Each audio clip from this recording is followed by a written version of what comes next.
Your phone must be just rocking and rolling all the time, isn't it? I was woken up at like 5 o'clock this morning. It kept dinging, dinging, dinging, dinging. Well, why is it dinging? You got to get the do not disturb mode. Remember yesterday I told you I know. forgot to turn never it off. use it. But I woke up and there was barely any, like, it sounded like, I was dreaming that it kept going. There was a lot of private messages, but the sound in my head while I was sleeping was a text message. I'm like, why are something must have gone wrong, because there's 5,000 text messages coming in. So I think that was maybe my brain playing games with me. I don't know. I'm glad there weren't 5,000 messages. Okay. Welcome to the Norfolk and Haldimand podcast. I'm your host, Dan Johnson. I've lived here in Norfolk County for over 40 years now. And the Norfolk and Haldimand podcast is here to talk to some of the people in our county who make Norfolk a great place to call home. Today we have with us Bobbi-Ann from Delhi, Ontario. Today's episode is brought to you by Studio J Photography, the headshot specialist.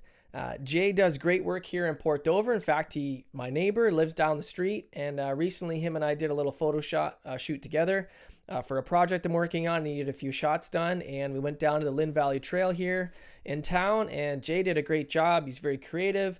He knows lighting. He really brought all the tools he needed to be able to do a great job. You can reach Jay at studiojphotography.ca.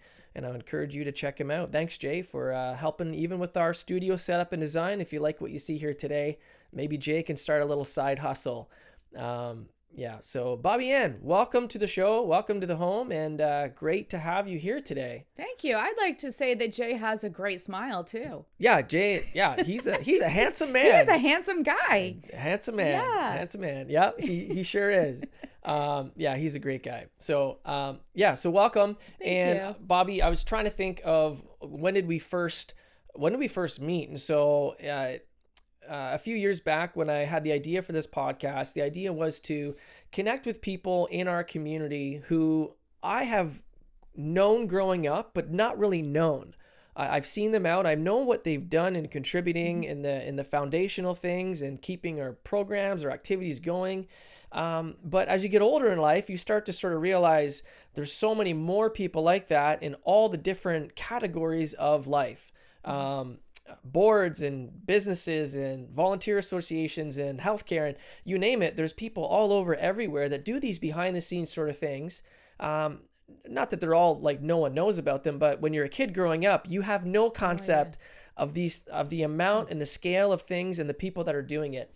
And so Norfolk County is great because of this. And the idea of this podcast is to hear from those kinds of people in order to, one, say thank you to them, celebrate what they've done. And most of those people, by the way, don't want to talk about themselves because they're like, whatever. No. But it's good for us as residents and the next generation to basically really appreciate and understand the blood, sweat, and tears that really goes in, and the heart behind a lot of that volunteerism and a lot of those people that really give to not just take from the community, but to give and reinvest back into it.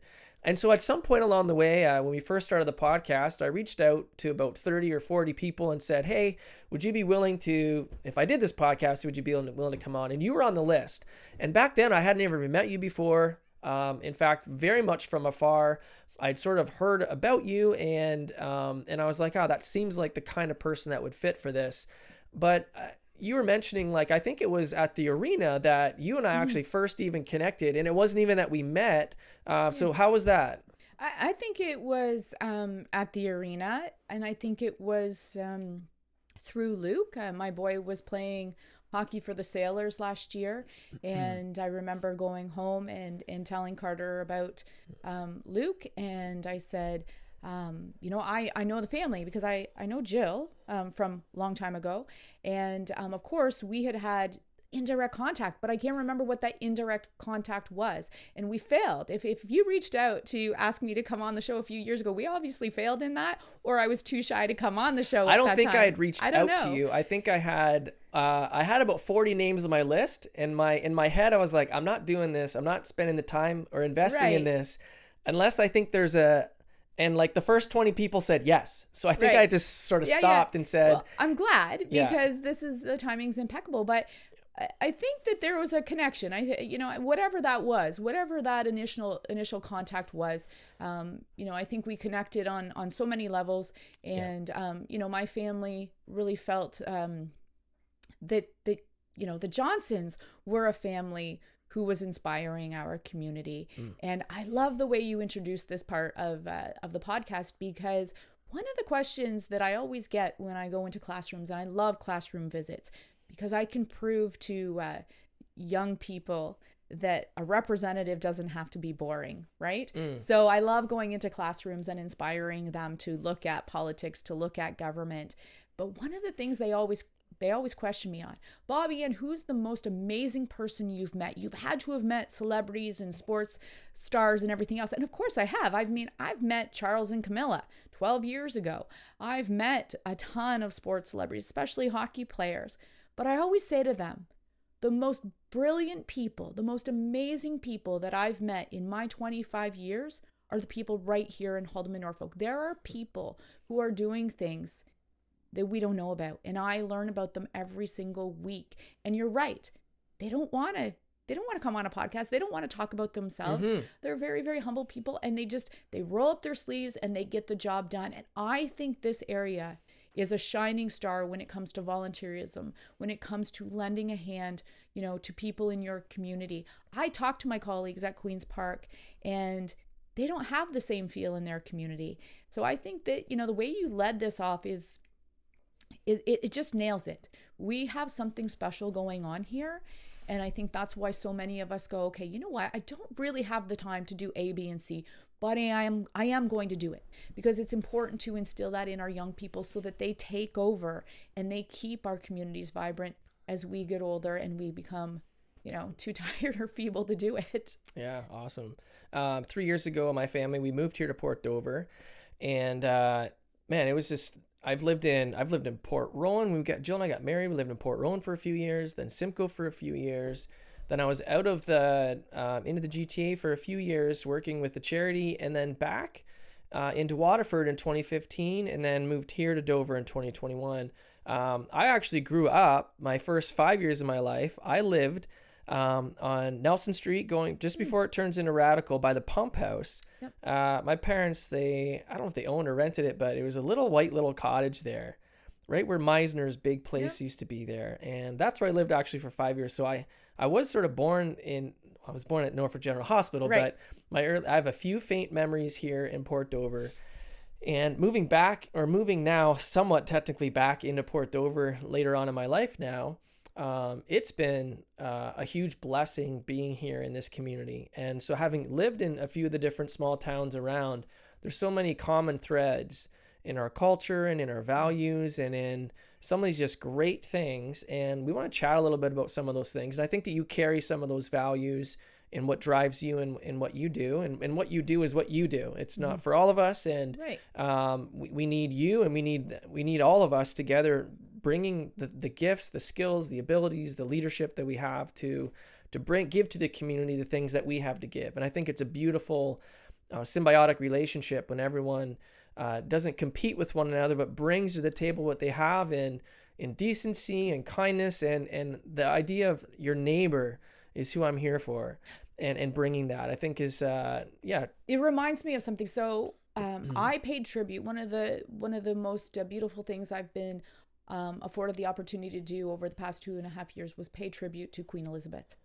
And in my tribute in the Ontario legislature, I talked about a quote that Queen Elizabeth had delivered about people coming together. So I always say, if only Queen's Park, if only our politicians could act like our volunteer organizations. Of course, people cannot always get along within our volunteer organizations, but we negotiate, we work it out, we meet in the middle. Right. And Queen Elizabeth had this great quote on leadership. And I'm not going to try and recite it word for word, but it basically went something like the best qualities of leadership are those who can set aside their differences, come together, and just get the job done. And that's what volunteers, that's what our organizations and the people who make our communities tick. And Ontario would fall apart without our volunteers. But that's what they do. And I always say, if only we could go to the Ontario legislature and set aside our differences. Sure, we can debate them. We can talk about them.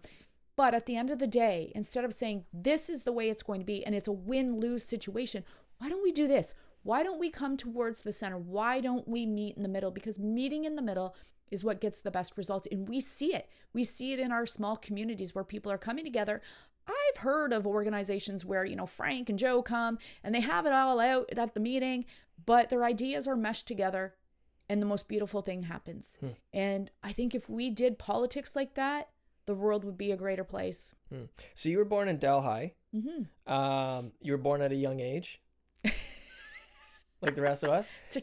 And when you were born in Delhi and grew up there, who were some of those volunteers? Who were some of those staples that you can look back and say, this person contributed this, and it was vital for this thing to happen? Mm-hmm. Some of those might be like, at the time as a child, you knew it because you could see them, but others maybe later on in life you found out or realized what they were doing. Maybe you yourself began inserting yourself in that kind of a role as you learned about what it took behind the scenes and what was given. Maybe it was in sports, maybe it was in arts, maybe it was in other things, but who are a couple of those people? So I would say right off the get-go, I saw that within my school. I went to Delhi Public School. Paul Davidson was one of my teachers, but also my coach when it came to basketball and many of the sports that I played throughout elementary school. Hold on, greatest of all time?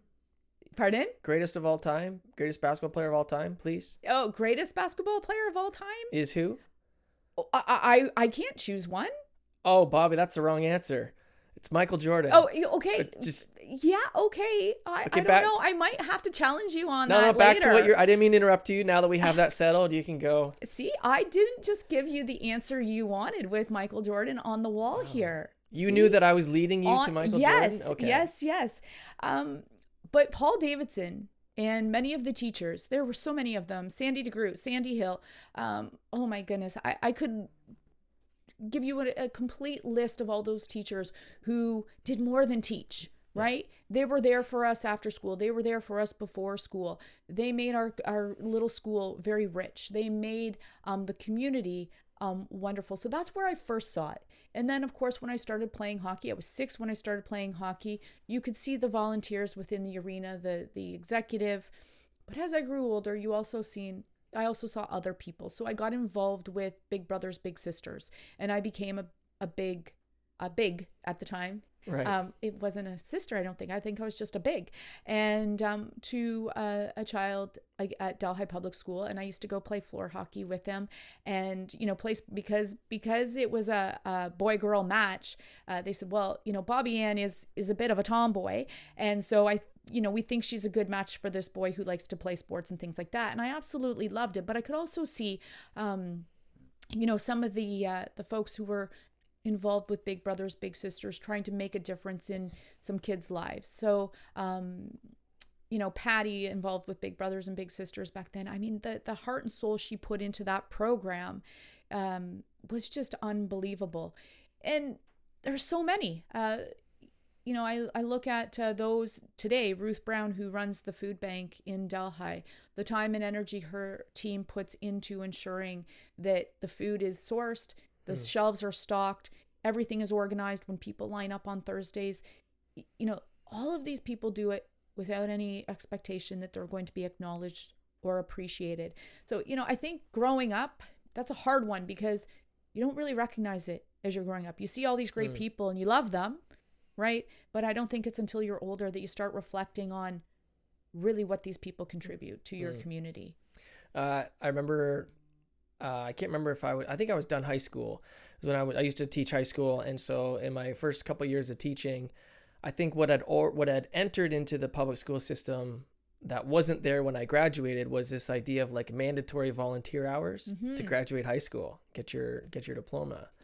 And I remember looking at that kind of like, wait, what? Like you're forcing kids to volunteer. I'm like, that's not volunteer. Right. But I raise that just as a, has culture changed in the sense of like, we don't have those people anymore. There's fewer of them. Are people more interested in self, that they're not contributing anymore? And I don't really know the answer to that, but I think it's an interesting thing to ask because how important that is. The idea of like, well, there's nothing in this for me to gain, but I'm giving just because this is my neighbor, this is my student, this is my a kid in my community, this is something that I received when I was a child. So I think the idea of like getting your volunteer hours, that is a good idea. But if a kid's kicking and screaming, I don't want to. So I think it is sort of a heart level thing rather than just a mind thing or a benefit for me. And I think that's one of the things that has made Norfolk County great from a social perspective, from developing young people perspective. And I don't know, have you observed a change in that? Do you think it's a decline, growing? I think it has to happen organically. You know, the volunteer hours, the mandatory, volunteer hours, there's a lot of kids who just go, okay, I'm just going to ram through these. Like, give me whatever I have to get them done. But there are also kids who are who are volunteering kind of indirectly with things that they are passionate about. You look at 4-H, you look at, the arena. Sometimes kids are asked to go out on the ice with, younger kids and help out. Those things need to happen organically. Forcing it doesn't really work. And I think that it is happening. I am so heartened to see when I go out in the community, young people are showing up. We see teenagers showing up and lending a hand. And it's because they're passionate about whatever I'm at, right? Don't force them to go do something that they're not passionate about. So I think it needs to happen organically. And I think there has been a bit of a shift. I mean, everybody has struggled on the heels of the pandemic. Hey, we can't get as many volunteers as we used to. And I think people just kind of got comfortable. Hey, I'm at home. I don't have to go out. I can just, stay here and do whatever, I think is fun at home. But I think we're picking back up. And especially in an area like this, I think people, realize the value in giving back to the community. When you look at, the little community of Jarvis, just named from Coca-Cola, Canada's kindest community, the very first community that Coca-Cola chose as the kindest community was little old Jarvis. And it was an idea that started with 4 friends on the back porch during COVID that, hey, you know what, we're going to light up Jarvis, literally, and we're going to light up people's lives. And so, maybe there's just a shift of what people are really wanting to do in their community. I don't think that people have really shut down and said, it's all about me. I don't think that's happening. Yeah. Cool. Yeah. When I think to the past, I just think of the selflessness that I think I saw in the adult generation above me that served me, right? Whether that was in the church, whether it was in the school, teachers, education, broader things. And those are the values worth emulating. And those are the things I want to instill in my own 2 children. And that's my primary duty, is my 2 children. And I think those are some of those values that really are the heartbeat behind that volunteerism in whatever the area of expression that is. And I think we as parents, as adult citizens, we need to really think about that investment we're making into the lives of the next generation, because their talk is cheap. And I firmly believe that whoever I'm leading, they will only become what I am.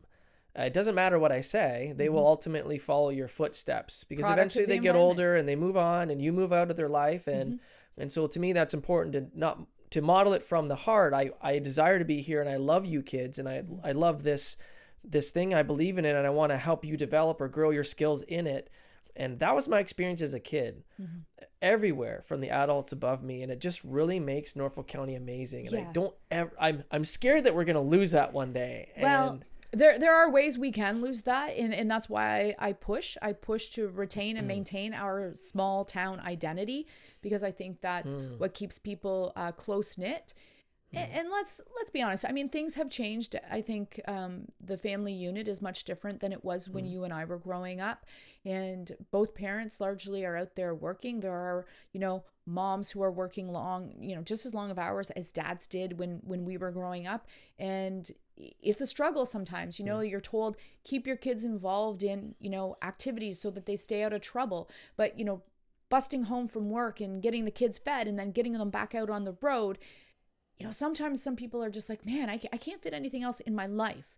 And I think that's where the difference is. So I think you find them contributing where their kids go. So, if they're playing hockey, if they're dancing, if they're taking music lessons, maybe their volunteer, work has shifted.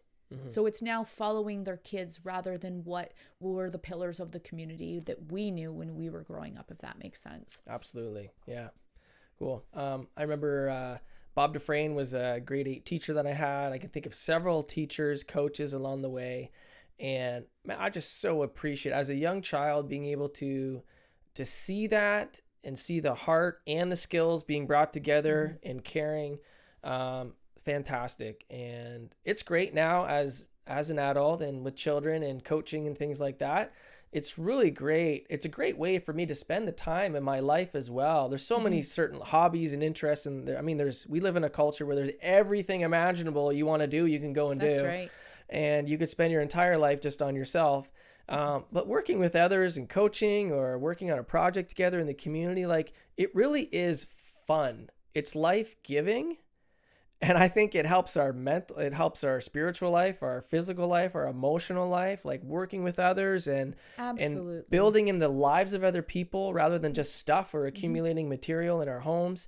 I think I've seen over my lifetime a shift toward valuing the material and the personal a little bit. And so what happens is we only have so much time, money, and resources, some of that stuff. And so I want to really encourage our adults and our, to really think about, hey, some of the best things for me as a person and the next generation in our county is just continuing to be thinking about others in a somewhat before myself, but in doing that, it takes care of myself too. Absolutely. Yesterday was a prime example for me. I spoke to you right after I had left Teeterville Legion, and I'm so heartened that the Legions are still holding public speaking contests. Public speaking contests, when I started public speaking was mandatory. I was all over that in grade 4. And I was a shy kid, right? Yeah. But I loved to write. And I remember my first speech in grade 4 was all about playing hockey. And I started it with something like, there's nothing better than the wind going through your face mask as you round the end boards, at 6:00 in the morning. Back then we would practice. And I remember that speech vividly. I was terrified to get up there and do it, but they made us do that. And our teachers worked with us, right? And yesterday I was asked to go judge the public speaking contest at Teeterville Legion. And there was a teacher there, and she was so proud. She was so proud of these kids who got up there, juniors and intermediates, got up there. And then Sheena, who was running the contest, she said, one of the people that I like to listen to is Bobbi-Ann. She's my friend, and I like to listen to her. And I was able to get up there and tell the kids that it's okay to be nervous. I get nervous. I still sometimes, when I get in front of a crowd, if it's not, something that I know inside and out, I'm very nervous that I'm going to disappoint the crowd. I never want to disappoint them. So I let these kids know, look, even people who public speak every single day get nervous. I told them, when you research a subject or you choose a subject to speak about, make sure that you speak about it with passion. So it was the most beautiful experience for me, because I sometimes think, like, what can I give back, right? What can I give back? And I think that even simple things like that, letting kids know that they're doing a good job, letting them know there's people in their community, like their teachers, like myself, who will come in and say, hey, look, you know what? I think you should just, maybe look at this, or this is what you're good at. Spending the time. And I felt, when I left there yesterday, Dan, I just felt like $1,000,000, because I was able to go in and share some of what I've learned over the years with, 9, 10 kids. And it's a small thing. It's a small thing, but in their world, it might be something that is really life-changing for them. Maybe one of those kids is going to end up being a politician. The one girl spoke about, military. She might end up being a fighter pilot. Do we need more politicians? Yeah. Are you sure you shouldn't say, no. hey, don't do that. That's crazy. Don't do that. Yeah, you're delusional. But it's like, the feeling you get when you do things like that, right? It's not about you. It's about what you are putting back into that community. And it just makes you feel alive again. Yeah. You know what? We live in like a dopamine hit culture today, where it's like, think of technology, social media, like a lot of these things are literally engineered to like hit you with like a fix of some kind, Like, I don't know if you've ever They seen make me any. tired. Yeah. But yeah, so it's like casino hit, Yeah, that's right? right. Yeah, you're tired and like, this is a waste of my life, but it's doing something to like fix you, give you a little hit of some sort of a jolt.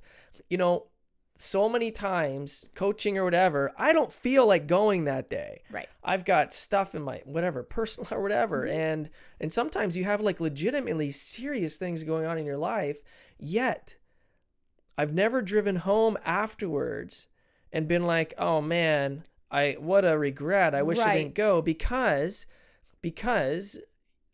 I was utilized to do something that was life-giving to others.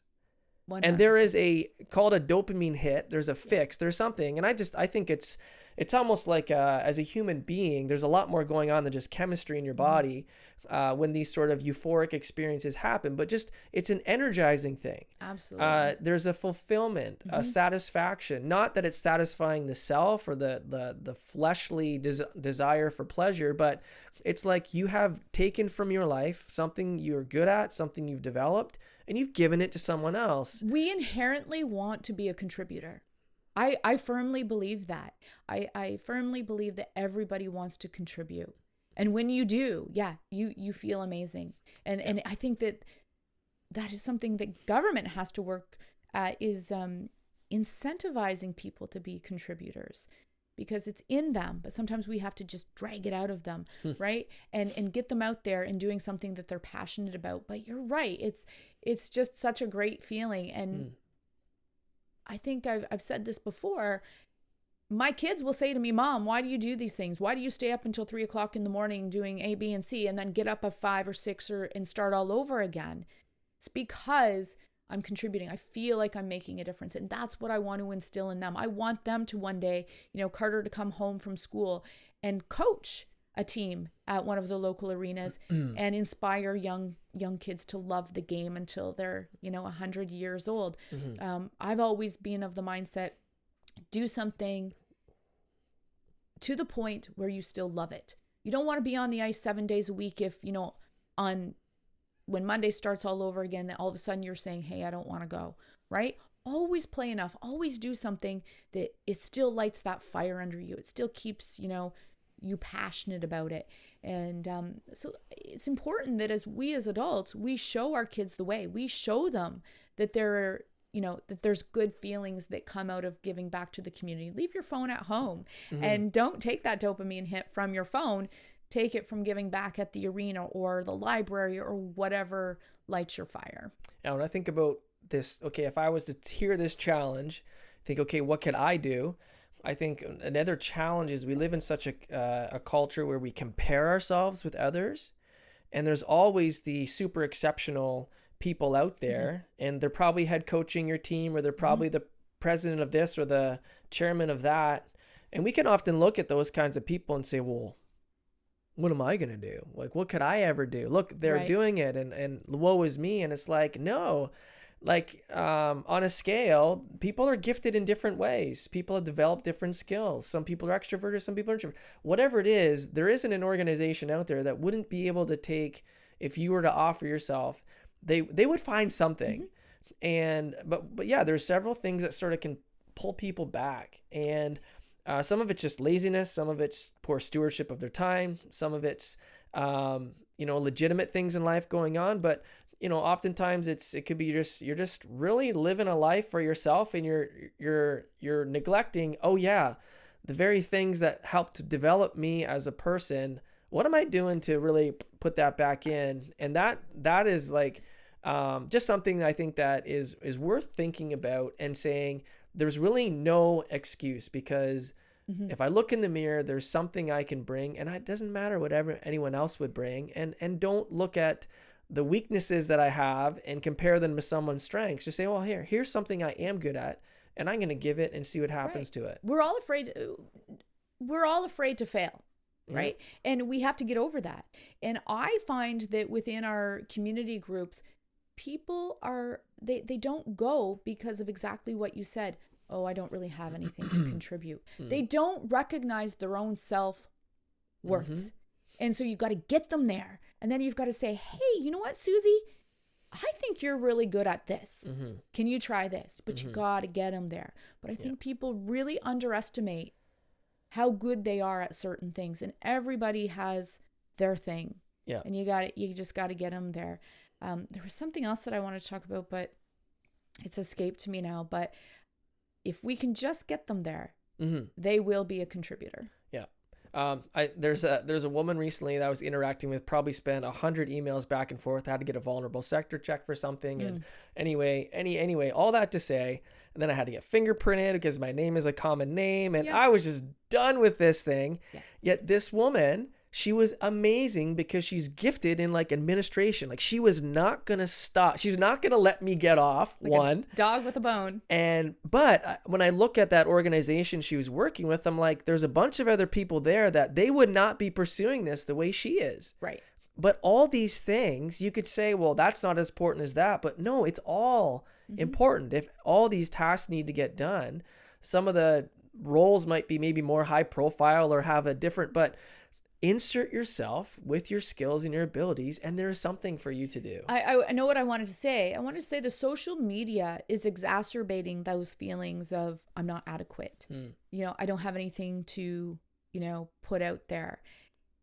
When you open social media, even I'm going to take the female perspective here. You open it up and you're looking at people who have, they're doing all sorts of amazing things and making videos of what they did around their house that day. They, made bread, and then they went out and, painted an entire garage, and they did this, that, and I'm going, oh my goodness, how are they doing this?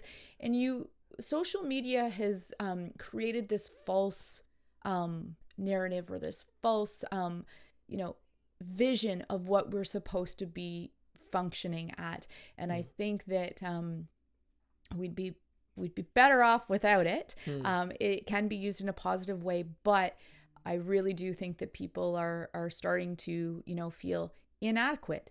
And again, if we can just get them out there, if we can just get them to the meetings and say, look, you know what, this is what I think you should do. I've seen, some of your work on A, B, and C. Here's what I'd like you to try. Yeah. And, but I blame a lot of those feelings on social media, because even I feel I'm a confident person.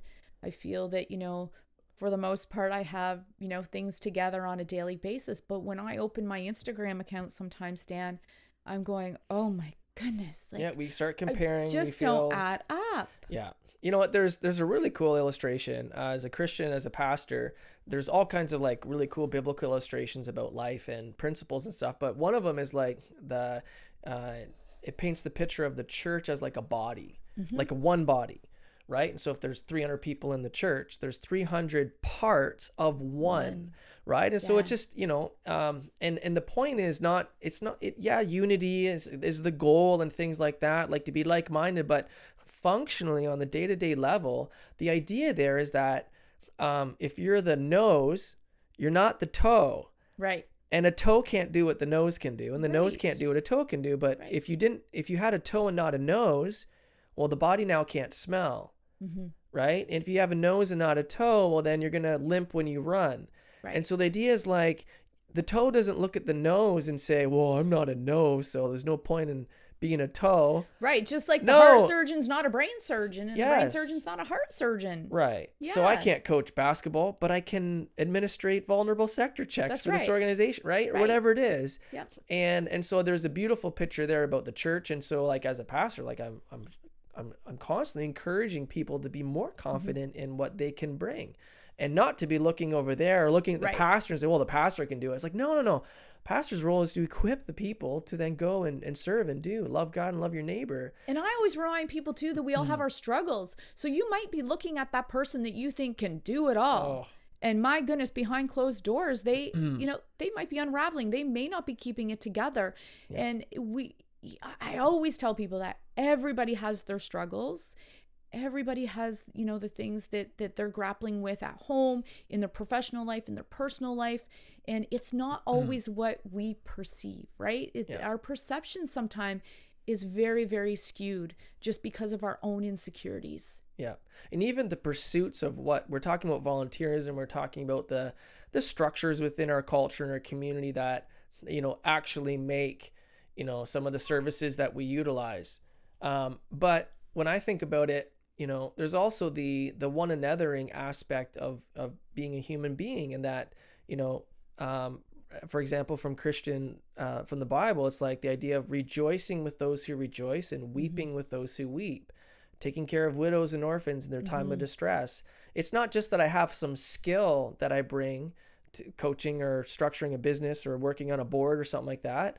It's not just that, or agricultural committee or whatever it is. Those things are necessary, but it's also just the taking care of others who have emotional needs, spiritual needs. They're grieving. So just bringing my life alongside of them and providing them that comfort. These are things I think that, traditionally speaking, have really helped create our communities with unity, with a desire to even work with those that we may have to tolerate because we disagree maybe with some of their ideas of life or politics or how to organize a leadership group or whatever it is. It's that my heart and my life is here to provide for you and help you when you need it. Yeah. And I'm not saying these are lost things, but these are things I think deeply about, because I think they're foundational. If you have that mindset and that heart, then your life will then just flow from that. For sure. And serving others becomes very natural rather than, as you identified, I'm paralyzed because of social media or lack of confidence, or I haven't developed skills and there's no way for me to get there. No, it's like, you know what? This is foundationally who I am as a person, and I'm to do this. And if I live here in Norfolk County or wherever you live in the world, I'm going to bring myself to the table and do it. For sure. I live in the little village of Lindock, and I really think it's, heaven on earth, because we're this tight-knit little community. None of us, meddle in each other's business. Like, everybody does their own little separate thing every single day. You may not even know, the neighbor 10 doors down, their name, or, this, that, or the other. But when you need something, all of a sudden it just shows up. It just shows up. I need hedge clippers. Just shows up, right? There's this beautiful little thing going on in Lindock where we all just kind of support each other in what we need. And we talk about, well, maybe we only need like 3 lawnmowers in Lindock. Maybe we should just have community lawnmowers. And it's funny, but it's also it makes you feel good, right? Like, everybody is there for each other. And I was joking, I want to downsize soon, but I really don't want to move from Lindock, right? But there's nothing to buy in Lindock. And I said to 2 of my neighbors, I said, I can't move. How am I actually going to function without you folks, right? Wow. When I need a cup of sugar, I go next door to Kim. Kim gives me the cup of sugar. I needed, oh my gosh, what was it a little while ago? Breadcrumbs. Go across to Kim and Tanya across, or Chris and Tanya across the road. I need breadcrumbs. They give me the breadcrumbs, right? Randy down the road, around the corner, he knows that I really struggle every fall with getting my leaves done. I could rake right from the first leaf dropping right until Christmas, and it really weighs on my mind. Randy somehow knows this. He knows that it weighs on me. So he organized, there's a Mennonite church in our community, and he went over to them because they do yard cleanup. And he says, she's never going to ask you. She's never going to ask for help, but she needs help. And I came home one day and there were 40 people attacking my yard, attacking those leaves with leaf blowers and rakes and everything else. That's what it should look like, right? Wow, and beautiful. I think that Lindock is just this beautiful example of, we don't all get together and talk to each other every single day, but for some reason, somehow, everybody kind of knows that we need to pitch in, we need to lend a hand once in a while, and they just know to do it. It's incredible. Really good. So Bobbi-Ann, you just happen to be in the industry or the career or calling of government. And in my mind, government and politics are I differentiate between the two. I'm not pulling out a textbook to give a definition, but in many ways, as I just think about leadership and national or provincial or municipal leadership, government is good. Like, in it just existent, like it is a necessary thing. We need it. It's great. Politics, if you ask the average person, is government bad or is politics bad? They would probably just say, oh yeah, I think there's a difference between the two. Of course, yeah. And again, that's I'm not stating what my opinion is, but just in general, if you are going to be involved in one, you have to be involved in the other. And so you happen to be in that world, Mm-hmm. and you have to navigate that. You have to, in order to govern in whatever your policies are, whatever your position is, whatever it is, if that is your skill set, is that's where you decide to put yourself in as a citizen and as an employee, like that's the line of work. You have to figure out how to do it. And I think you are an intriguing person within that, because I think you have some different ideas. And I think obviously you have, a couple years back, you were elected as an independent. And so there's intrigue there, right? Everybody, it wouldn't matter who it is, everyone would be like, that's an intriguing thing. So that being said, I want to know, like, what is coming up next for you? Like, what is going on right now? And maybe first, even before going there, just in like personal life, like you've got transitions with your kids are getting older, and you've got that, and then obviously the things right before you today, as your phone is buzzing and all this stuff's happening, and you've got everywhere in the world to be at once. What's coming up next there as well. Yeah, so I've got to get through the next few weeks, but personally, there are some exciting things going on, some things that I'm struggling with emotionally. My two kids, Addison and Carter, now 23 and 19, they've been my little sidekicks for, 23 and 19 years. And Addison is about to become an RN in 2 months and will be on the front lines in our healthcare system here, hopefully in Haldimand, Norfolk. We call her the brains of the operation.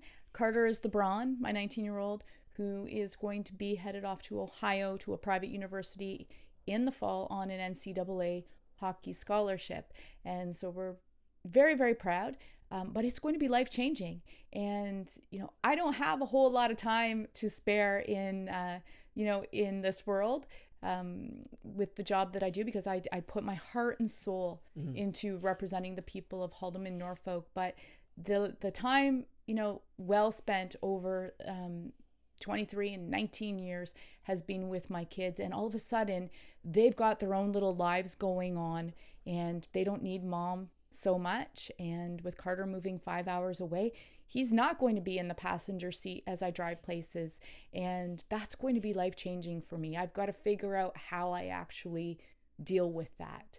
And so that's a big change coming up, but I couldn't be more proud. They're both wonderful young people who have found their own way. And one of the things that I always talk to Carter about,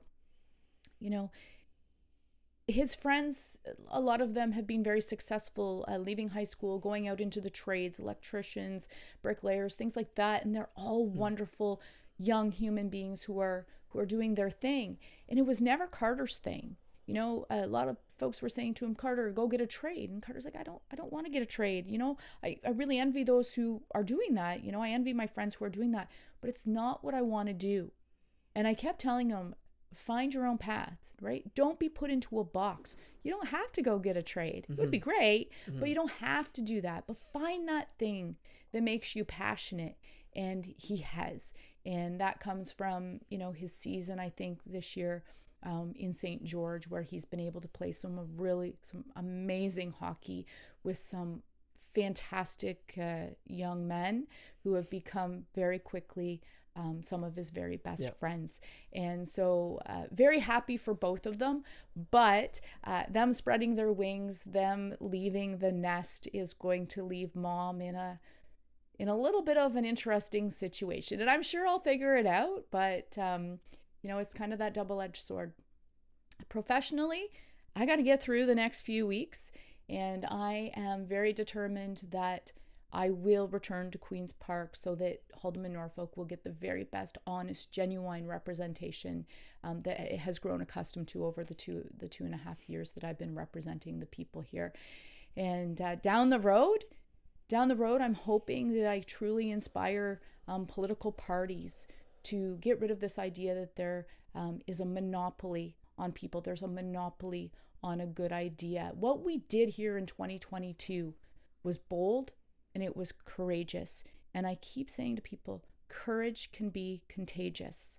And since 2022, there have been a lot of people right across Canada who have reached out to me, who have said, you give us hope. And that's what I want to do, Dan. I want to bring back democracy, especially to Ontario. I have seen a backsliding of democracy throughout my career and really started to question well before 2022. I would sit down with Toby and say, hey, like, how do you just swallow this? How do we just move forward when we know what is happening? I'll give you an example. When I first started in politics or in government in 1999, and you're right, there's a difference between both of them. But when I started in the gig with Toby in 1999, people in Toronto, when they wanted to know what was going on in Haldimand, Norfolk, they called Haldimand, Norfolk. They called Toby. They called me. They called, somebody with their boots on the ground, and they spoke to us. And near the end of my time with Toby, nobody called. Nobody called Toby. Nobody called me to see, hey, what's actually going on with this? They knew better. And they didn't care what people, the grassroots, actually had to say. We need to bring that back. We need to bring power back to the people. We need to put the taxpayer. We need to put, the Dan Johnsons back behind the steering wheel. Let you drive the car. Decide how fast it's going to go and how it's going to get to its destination. And that's what I want to do. That is my end goal. I want to bring back parties. I want to bring back politics. I want to bring back government that people of this province can be proud of, and that Ontario becomes once again the land of opportunity. Interesting. These are some big thoughts, but you're the one. No one else in Norfolk County actually goes and does what you do, right? So you have this whole set of experiences that you're enduring day in out. And as you're saying these things, sometimes it's these can be almost cliche or vague, but when I hear you say these things or identifying issues that are problems, I believe you, right? I'm saying I think whatever you're saying and observing, I don't see it because I'm here. Right. But if you're seeing it, these do sound like... and it seems vague and it seems cliche. And I will say to you that... I had a thought that I said to somebody last night on social media, I said, I wish you could just be like a little fly on my shoulder, because you are making assumptions about what I do at Queen's Park. You are making assumptions about the relationships that I have with people at Queen's Park. If only you could be a fly on my shoulder and understand what actually happens at Queen's Park, what I actually go through as your representative. Everyone has this idea. There's that, don't judge until you've walked a mile in someone else's shoes, right? So I know this gig. I've been doing it for 25 years. I know about positive connections, positive relationships. I will say it does seem vague, but we can do it. On Thursday night, I have Alex Marland. Alex is a professor at Acadia University. He's also the author of many books about democracy in Canada. I am in his next book called There Is No I in Team. He's one of the people that is on my team, I'd like to say, in returning, the taxpayer to the car behind the steering wheel. We are part of a group that is working very hard. There's a foundation set up to actually defend democracy, protect democracy in this country, because I am not the only one who's saying that, the democratic system is being eroded. I met this summer in Wolfville, Nova Scotia, with a whole group of politicians, past, present, some big names, Peggy Nash, Anne McClellan, former finance minister, and Ian Brody, who was the chief of staff to Stephen Harper for a number of years. We were all together in a room for 2 days, and we talked about the fact that we as politicians, we as representatives, we as the people have to do better. And so it seems cliche, but there are a group of us who are fighting really hard to make sure that we return the taxpayer to the position that they should be in. It's all of our money. No matter if it's the municipal level, the provincial level, the federal level, it is all your money. There is only one taxpayer. And right now the taxpayer, I believe, is being abused because nobody asks how your money should be spent. This past weekend I had to go for a drive, so I spent about 4 hours in the vehicle, and that's always a good time to make phone calls or to listen to stuff. If in your work you need to learn or study or whatever, it's always a good time to get stuff put in the brain. I do it all the time. Yeah, because there's nothing else to distract you, right? Other than sitting on the 401, there's a lot of things to distract you there. But it's like, oh man, there's another new building in Mississauga. Right. Oh wow. And then, yeah. Look at those large TV screens. And on that drive, I'll be very transparent to say I know very little about your policies, right? Like your positions on things. And so I was like, oh, how am I gonna prep for chatting with you? I'd like to know a little bit about how you think and what you see as Norfolk's needs and where we're at. And so you have a YouTube channel. Mm-hmm. I just Googled Bobbi-Ann Brady, and you had a bunch of videos on there. So I put it in order of oldest, and I went back to your very first four videos. And then you had, I think your fifth video is called your maiden speech. And it's like 16 minutes long. Anyway, Bobbi, in the drive there and back, I listened to the entire playlist just to hear straight from the horse's mouth, right? And it was really interesting to listen. And I learned a lot about what are the common values that continue to come out of your mouth, right? Mm-hmm. They're right there. You can see them. Doesn't matter what the issue is. There's this sort of this driving narrative or driving theme of you. And you're very passionate about it. But then in the specifics on certain issues and here and there, I got to learn Bobbi's passionate about this. Oh, she sees this and she thinks that this is the solution or this would be the pathway. This is being done and this is why she thinks it's not a good idea or whatever. And so it was just a really good process. Mm-hmm. That's a challenge for the average voter today to really, do people take the time and do that? I didn't until I really had to. Or, in preparing to vote, that is a good time to try to get knowledgeable so then you can make a good decision. Mm-hmm. It was really cool. Listening to your maiden speech was particularly interesting. A couple things I just pulled out of it. This idea you mentioned earlier, you don't believe there's a monopoly on a good idea. And you're in a position now as an independent, I guess, to be able to go here, go there, because that's the best for our people. And it's not because you've determined it's best for us. It's because, hey, I talked to Norfolk County and all the different players and industries, and this is the best thing that they are saying would be best for them from them rather than from top down.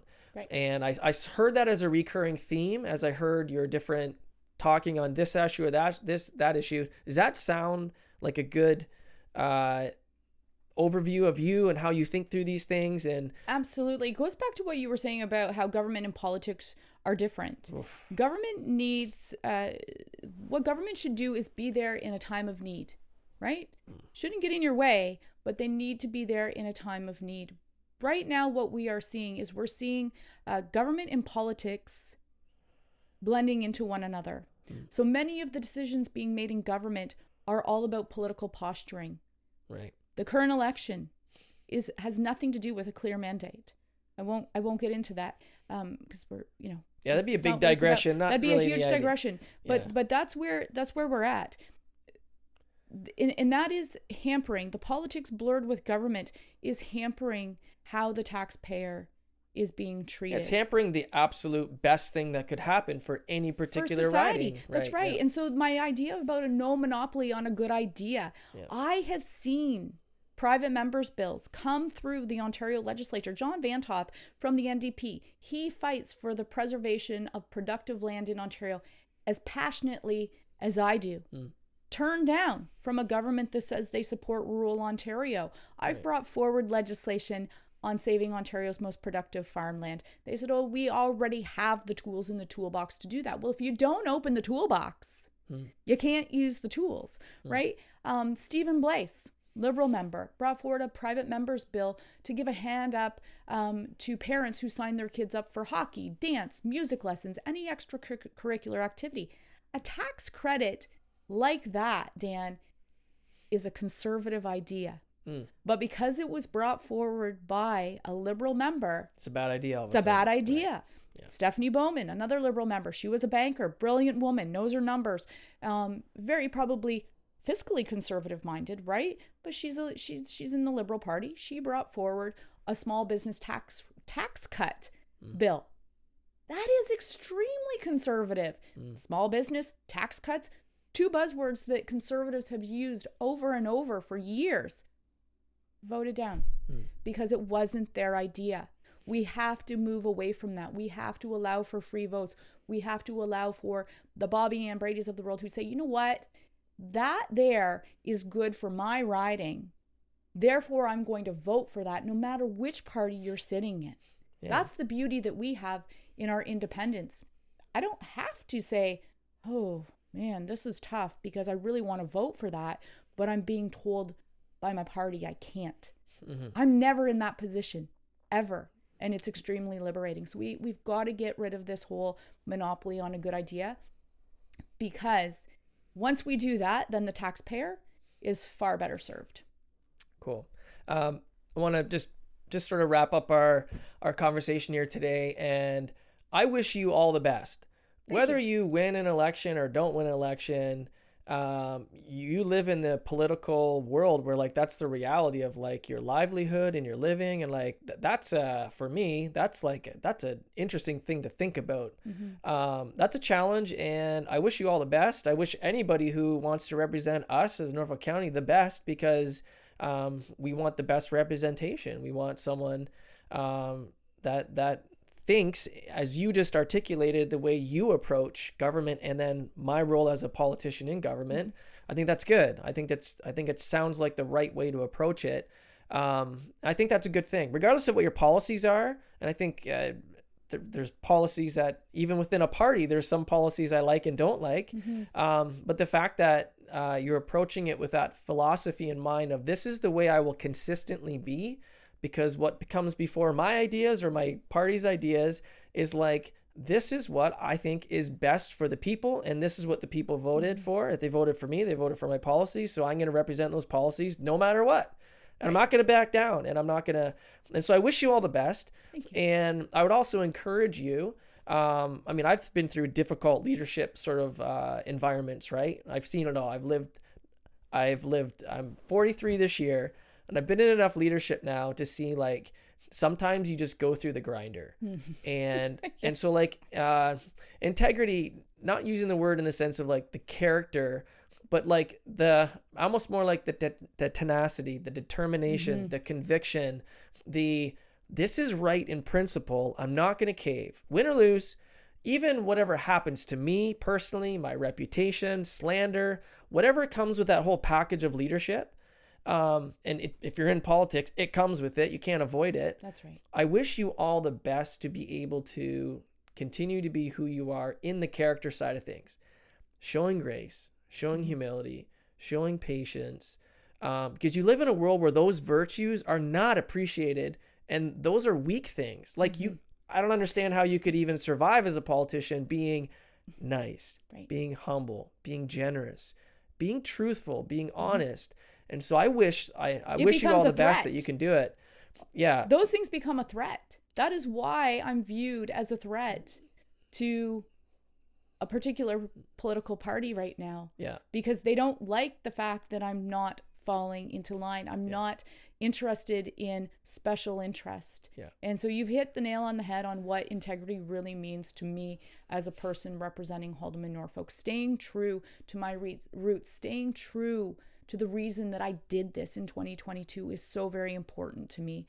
So you wrapped it up really nice. Yeah, well, I think about heaven often, and not just as a Christian, but as a human being. I think about life. I think about the next life, and the earth is not heaven. There's no heaven on earth right now. We live in a difficult world where people are broken, frail. The picture in Scripture in the Bible is a Christian is like a broken jar that is being held together like by God. And it's just the picture of like, we're frail. We live in a broken world. We have disease, death, suffering, injustice. Yet we have to build a life. We have to navigate life. We have to lead in life. And we do it as frail, broken people. None of us are perfect. We can't create heaven on earth. But we have to have faith. We pursue being the best we can be in accomplishing the things that we're called to do. That's right. And so I wish you and everyone representing Norfolk County the best in pursuing that, because that sounds to me like a great way to approach government or any leadership. What if we're all gracious, humble, transparent, and we're all for one another? And what if we that's heaven in politics, right? And it seems to me like so depressing that it's almost like you look at it and you're just like, and what if we don't worry about the next election? What if we don't worry about, we're not going to do something because we're going to lose votes? How about we do it because it's the right thing to do? That's where we need to get to. And people say to me all the time, what will you do if you lose? What happens if you don't get reelected? What happens? What happens? Well, God has a different plan for me at that point. And I'm sure it'll be, equally as wonderful. Yeah. So I don't worry about the next, right? I'm worried about the next few weeks. Of course I am. But if I'm not reelected, I am going to be very, very sad for the taxpayer of Haldimand, Norfolk, because I would really worry about the representation. But it means that there's another way that I can make a dent in this world. Nice. You don't know this a person texted me recently and said that they met you at a thing. And I was like, oh yeah, cool. I'd mentioned that I was doing a podcast with you, and really nice woman, really great family. And she said she's a real firecracker. And I just, she written me, it was a lengthy text message, but right at the front of it, and she put it on there. And where does your firecrackerness come from? It's not a show, is it? No, it's passion. It's I love my community. I'm going to go back to, just came through my head why I came home. So why did I come back and give back to my community? Post after university. After college. And I could have stayed in the city. I was doing a stint at CBC, and I could not tolerate the idea that when I went to a news conference, people were elbowing me, people were shoving me, and just being rude. In my mind, in my small town mind, I'm like, I can't do this. This is not the way we operate, right? So I came home because it just felt comfortable. And in 23 years working for Toby, and before that, I had worked in newspaper, I'd worked in television, I'd worked in radio as well. And I developed this strong tie to my community. And it's where my kids have been born, they've been raised. The community has been good to me. I feel blessed to live here. I have a good life. We have struggles, but I've been afforded a very good life. And I think it's because of the area that we live in. So no, it's not a show. It comes from a deep-rooted passion. And I've always been that kid that if somebody picked on, Tommy at recess, Bobbi-Ann stepping in, right? And I'm still that person. You're struggling with something, I'm stepping in. I may not be able to fix it, but I'm sure as heck going to do my best to try and help you out. So I love my community, and I don't want to see people given a bad deal. And it goes back to the defending democracy too. When you see what Ontario could be, when you see what it was, when it was a province that we were proud, to be a part of, and it was the land of opportunity. The pride we felt, we need to bring that back. And so that's where I am. Cool. I want to close off with, I want to give you opportunity. Who are some of those people? You might have mentioned a couple of them earlier, but if you were to say thank you to those who contributed into your life. And the reason I ask that is so that the person listening, can be reminded of our need to be appreciative of those who have invested in us, and also to go out and be that for the next generation. And so who are some of those, maybe behind the scenes people, maybe the little old lady who is your piano teacher, I don't know, but who are a couple of those that you'd want to give a shout? And I forgive you for asking, because there's so many that you're going to disclude. That's right. But no, that's okay. So I'd start with my family. I'll start with my mom and my dad and my brother, who have always supported me in my cockamamie ideas. When I was 6, I wanted to play boys hockey when girls didn't play boys hockey, and there was no girls hockey in the area. And one of the things that my parents taught me back in the early 80s is, you know what, Bobbi-Ann, that's fine. We're going to support you in this idea that you have. It's not going to be easy, because there's going to be people who don't like it. But here's what we're going to tell you. Our best advice to you is going to be, don't expect to be treated differently. When you are out on the ice, you will be treated like every other player, even though you're the only girl. It's the best piece of advice that they gave me, and I never expected. And so my parents, they always supported me. I was this weird little kid that was shy, but I had this idea that I always wanted to write letters to the editor. I'm not sure that most parents would condone some of that. They'd be like, oh my goodness, you see what she wrote? My parents took the letter to the paper and said, hey, here's a letter from my daughter. They encouraged me to be the person that, that I was. And my brother's another one who has led me to believe that the sky is the limit. You know what? He calls me Bob. Bob, if you want to do that, I'm right there beside you. I'm walking right there beside you. He's never told me, hey, that's a bad idea. Right. And on the campaign trail, my brother is my biggest supporter. Sometimes I have to rein him in because he gets a little too passionate. And of course, my kids now, they have supported me. They think I'm crazy sometimes, but they say, you know what, let's do this. You need a little crazy to do what you do. You do. And secretly, I know that they're proud of me, right? So they've been texting me, the past week or so, so-and-so wants a sign. They're friends. And, they're engaged. And I think that they're very proud. I go back to 2022 and election night and seeing the reaction of my kids. Cool. Is something I'll never forget. Proud of you. Like what? Yeah. Well done, Mom. And you know what? I'll give you a second here. I enjoy endurance sports, and there's still things I enjoy doing. And I've got eyes watching me now, and not public eyes, my kids. That's it. Those are the only eyes. And so now there's just the added bonus that as I pursue excellence in life, or endure a difficulty, or go through weather a storm, or give my all to something and fail, my kids see it. Yeah, you have to dig deep sometimes. Right? So I get the sentiment of your children observing and how that moves you so emotionally, because these are things as a human that are far more important than what we accomplish. Absolutely. And there's a few other people, all of my Pitt family, we didn't touch on any of that, but I am a boxer and I'm a black belt martial artist. My Pitt family has always supported me. It's my home away from home. It's where I can completely be myself. And they have given me this amazing gift where, I'm a firecracker, but martial arts has taught me a lot of things about this. It's been great for my body, but it's also been very good for my mind. It's taught me, when Doug Ford yelled at me in the Ontario legislature that I would be out of a job after the next election, the question that came to me was, how didn't you yell back? And I credit martial arts to take that few seconds and press pause and reflect and carefully think of how you're going to move forward. Martial arts has taught me that. It's also, Sensei Mike Hill, I started with kickboxing. And he's the one who at the arena one night said, hey, Bobbi-Ann, have you thought about coming out? I'm starting some kickboxing classes. And I had done some boxing in Hamilton when I was in school, and I loved it. And so I said, yeah, I'll try it. And I was hooked. Like, I'm like, this is what I'm doing.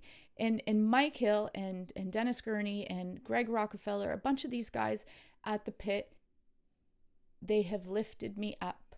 There are men in my life who have said, you can do this. You can go out there and you can do this. I competed on the world stage in kickboxing. And that is something that I'm very proud of, only not physically, but because I never thought in my mind that I'd actually get to that point, that I would train hard enough and actually do that. And it was all because of their collective love and their efforts and the time that they put into me. Last but not least, Toby Barrett. Toby Barrett is a person in my life who has afforded me the most incredible opportunities. And I will mention a man by the name of Cam McKnight, who was the publisher of the newspaper company that I worked for many years. And he was my boss when I quit. And I remember it very well. In 1999, I went into Cam's office, and I'd love to write. And I went into Cam's office and I said, I tried to be the hard negotiator. It didn't work well. I said, Cam, I've been offered another job. And I said, but I actually want to stay here. I want to write for you because I love writing. I said, but you've got to pay me more. I can't live on what you're paying me. And he says, you know what, Bobbi-Ann? He says, I could pay you more. He says, but that would be greedy. He said, I am going to let you go. And I am going to let you go to Toby Barrett's office because Toby Barrett is going to open your eyes and open doors for you that I'll never be able to do. And I am forever grateful to Cam McKnight for being honest and not being greedy and keeping me as a reporter at his town newspaper. Wow. It was very, very selfless, and I'm forever grateful for that. So that leads me to Toby, who took a chance on me when I didn't have a university degree, and the ad in the paper said university. And I had a media background, and he knew that, and he had dealt with me as a reporter. He liked the way I operated, I guess, and he took a chance on me. And there were many times over the years that, Toby probably could have said, you know what, Bobbi-Ann, you're a bit of a pain. You give me a tough go. But I was always loyal to Toby because he was loyal to me. And a lot of times, I would go at him and say, you can't do that, or you should do this, because I felt it was the right thing to do. And we always had those conversations. And one of the things that Toby taught me was also that pausing. Toby was never rash in his decision making, and he taught me how to stop and reflect. And, when I said to him in 2022, what is happening in this riding is very wrong. And he said, how are we going to overcome this? And I said, I have an idea. We are going to challenge this as an independent. And Toby said I was crazy. He says, but let's do it. And that man has stood beside me. And I think he's knocked on more doors in my One in a Little Bit campaign now than he ever knocked on in his own campaign. So forever grateful to Toby Barrett. And, I tried to give him the proper tribute when I did my maiden speech, because when he left the Ontario legislature, nobody gave him a proper tribute. And that really bothered me. Well, Bobbi, I think we're going to shut her down. Shut her down. I was born and raised here in Norfolk County, and what does that mean? I don't know. What is any local area but a bunch of dirt, trees, people, right? And I've never obviously talked to you at any length like this. Hearing you, it sounds like you are Norfolk County, and the things that make Norfolk County a great place that I grew up in. I think you hold those values. You're both a product of it and now a representative for and an advocate of. And I wish you all the best in continuing to cultivate policy and thinking about what's the best here and there. These are really difficult things that are very complex. Mm-hmm. And I hope that you have wisdom and humility and knowledge and everything that you need to represent. I hope that you are able to continue to obtain so that you can continue to help Norfolk County be a great place. Just from the bottom of my heart and for people in our community, one thing I get to do through this podcast is say thank you. And thank you for what you give. And stay the course no matter what happens. Yeah. Don't change. I won't change. I promise you that. Change if you need to change because there's something wrong. But no. I mean, stay the course in your principles. And I think these are good values that you hold. And I wish you all the best. Thank you. I just want to say in that grouping of people, there's a generalization there too. All the wonderful people who support me. I wake up to messages on any given day from people in this community who say, I'm praying for you. Or I'm thinking of you. I'm sending you a hug. That turns a bad day into a good day. And I'm very, very blessed to have that. And I wanted to mention them in the people who have made a difference in my life. All of those folks who reach out to me and just tell me they're thinking of me. Yeah, it's amazing. Awesome. Well, when I first send a potential guest my welcome letter to the podcast, the first line says, you do not wear what is it? I'm butchering it up now. No. You're not a superhero with a cape, but you are rather unordinary. And so, Bobbi, you are not a superhero. No. None of us are, but you have superhero-like ambition, and the way you see yourself is someone who wants to just do whatever it takes. And stay the course. All the best. And thank you for being unordinary here in Norfolk County. Thank you. Thanks, Dan.